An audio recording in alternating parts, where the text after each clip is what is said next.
विराट ने सोचा रानी मान तो गई, अब स्कूल जाना ही होगा। रानी विराट की कही हर बात को सच मानकर अपनी पढ़ाई में लग गई थी।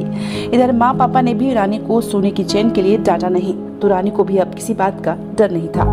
रानी रोज स्कूल आने जाने लगी। विराट भी रानी से रोज मिलता, उसे अपनी मीठी मीठी बातों में फंसाकर उससे कुछ न कुछ मदद मांगता रहता और रानी अपनी पॉकेट मनी से उसे उसकी जरूरत की हर चीज लाकर देती रहती। एक दिन रानी की फैमिली पिकनिक के लिए आसपास घूमने गए। सभी खुशी से पिकनिक का मजा ले रहे थे।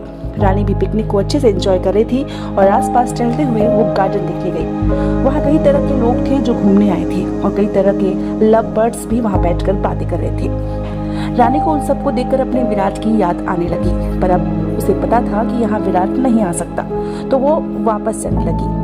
रानी जब घूमकर वापस जा रही थी तो पेड़ के नीचे उसने बड़ी गौर से देखा, दो लोग बैठकर हाथ में हाथ पकड़कर बैठे हैं।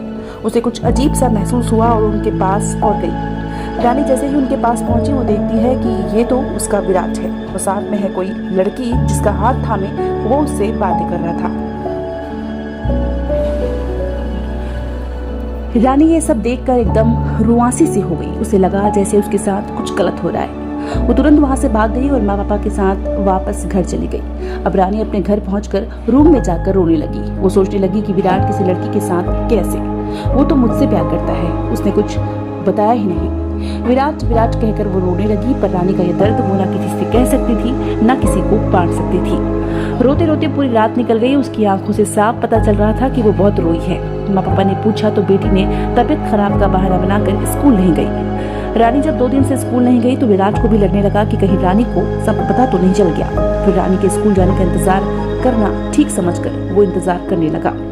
तीसरे दिन रानी स्कूल पहुंची, पर आज वो दुखी थी।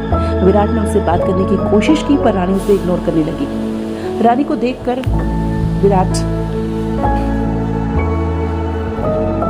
तीसरे दिन रानी स्कूल पहुंची, पर आज वो दुखी थी। विराट ने उससे बात करने की कोशिश की, पर रानी उसे इग्नोर करने लगी। रानी को ऐसा देखकर विराट समझ चुका था कि रानी को उसका सच समझ आ गया है, इसलिए वो उसकी नजरों में खुद को अच्छा साबित करने के लिए कई बहाने बनाने लगा। पर रानी कुछ सुनने को तैयार नहीं थी। अब विराट ने स्कूल की छुट्टी के समय रानी का रास्ता रोककर पूछा, क्या बात है, तुम मुझे क्यों इग्नोर कर रही हो? रानी ने उसका हाथ अपने रास्ते से हटाते हुए कहा, मुझे घर जाने दो, मुझे तुमसे बात नहीं करनी। विराट ने कहा, रानी मैं तुमसे बहुत प्यार करता हूँ यार, तुम मुझे गलत समझ रही हो। विराट ने रानी के सामने आंसू बहाते हुए रानी को समझाया और रानी फिर से विराट के झूठे आंसुओं में बह रही थी। उसने विराट से पूछा कि वो गार्डन में लड़की कौन थी, मुझे बताओ, फिर मैं चलूंगी तुम्हारे साथ। विराट को समझ में आ गया और सोचने लगा, ओह तो ये बात है। उसने रानी को फिर से बेवकूफ़ बनाया। उसने उस लड़की को अपनी कजन सिस्टर बताकर उसे फिर से अपने विश्वास में जीत लिया। रानी विराट की बातों में फिर से आ गई थी। वो फिर से उस पर विश्वास करने लगी थी। रानी की नासमझी ज्यादा दिन तक घर वालों से नहीं छुपी रही। क्या होगा जब रानी की प्रेम कहानी उसके घर वालों के सामने आएगी? क्या माँ पापा उसे देंगे सजा या रानी करेगी अपने घर से बगावत?